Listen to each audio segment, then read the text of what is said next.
لہذا عواقب المعاصی، گناہوں کا برا انجام، اس کے اوپر مستقل کتابیں لکھی ہیں ہمارے علماء نے۔ بہرحال چند ایک گناہوں کی وجہ سے جو انسان کو ذلتیں ملتی ہیں، پریشانیاں ملتی ہیں، وہ ذرا سن لیجئے کہ ایک تو انسان سواد الوجہ، گناہ کرنے کی وجہ سے چہرہ سیاہ ہو جاتا ہے۔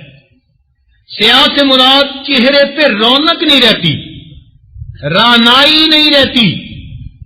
چنانچہ گناہ کرنے والے بندے کا چہرہ اس کی چغلی کھا رہا ہوتا ہے، خدا کا موسم ہوتا ہے اس کے چہرے پہ، نحوست ٹپک رہی ہوتی ہے اس کے چہرے سے۔ یہ چہرہ سائن بورڈ بن جاتا ہے بندے کے عملوں کا۔ تنہائیوں میں چھپ کے جو گناہ کرتا ہے، اللہ تعالیٰ ان کی ظلمت کو اس کے چہرے کے اوپر لیپ لگا دیتے ہیں۔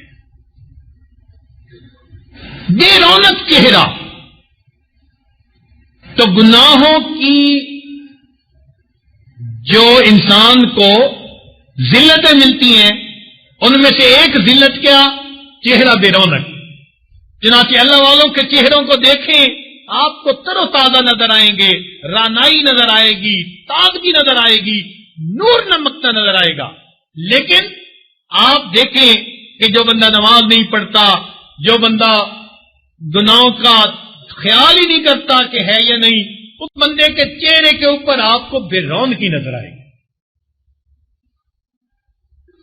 تو سب سے پہلے چہرہ بے رونق ہو جاتا ہے۔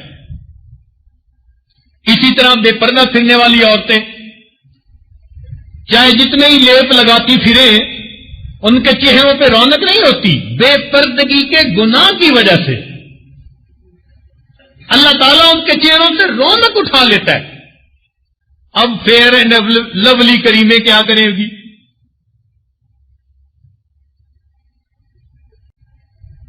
دوسری بات فرمایا ظلمت القلب، چہرہ ہی سیاہ نہیں ہوتا بلکہ گناہ کی وجہ سے انسان کا دل بھی سیاہ ہو جاتا ہے۔ پھر فرمایا ضیقہ و غمہ، دل کے اندر غم ہوتا ہے اور تنگی ہوتی ہے، دل تنگ ہوتا ہے، گھٹن ہوتی ہے دل کے اندر گناہوں کی وجہ سے۔ پھر اگلی بات فرمائی ذوفہ عن مقاومت عدوہ، اپنے دشمنوں کے مقابلے میں اس بندے کے اندر کمزوری اور پستی آ جاتی ہے۔ اللہ تعالیٰ کی مدد جو نہیں ہوتی، ہر میدان میں ذلیل و خوار۔ ذلت بعد عزہ، اس بندے کو عزتوں کے بعد اللہ تعالیٰ ذلتیں عطا فرما دیتے ہیں۔ اور ایک اثر گناہ کا زوال الانس و استبدال الوحشت بینہ و بین اہلہ، اس کے اور اس کے اہل خانہ کے درمیان محبت ختم کر دی جاتی ہے، وحشت کو ڈال دیا جاتا ہے۔ چنانچہ کہتے ہیں جی ہمیں بیوی اچھی نہیں لگتی، اور بیویاں کہتی ہیں کہ خاوند کے ساتھ ہماری طبیعت ملتی ہی نہیں ہے۔ یہ گناہوں کا نتیجہ۔ نوجوان آ کے بتاتے ہیں کہ باہر بد نظریاں کرتے پھرتے ہیں، گھر میں نیک خوبصورت اچھی بیویاں ہوتی ہیں، کہتی ہیں ادھر دھیان ہی نہیں جاتا۔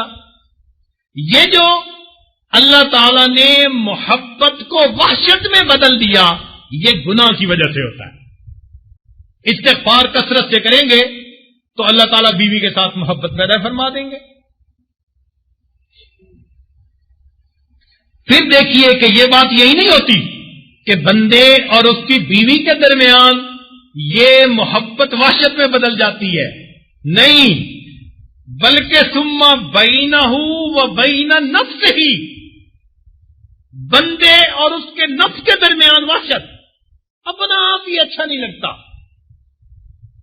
مرنے کو دل کرتا ہے، خودکشی کرنے کو دل کرتا ہے، اپنے آپ سے بیزار ہو جاتا ہے بندہ.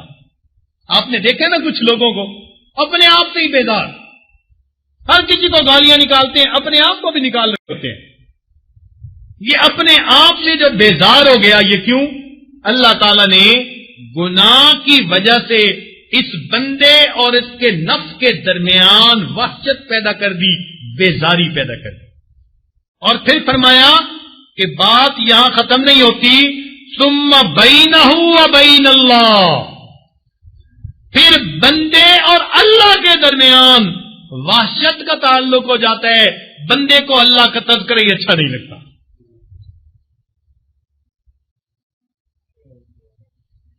پھر وہ کہتے ہیں جی کیا کریں، اللہ تعالیٰ تو بس داڑھی والوں کی دعائیں قبول کرتا ہے.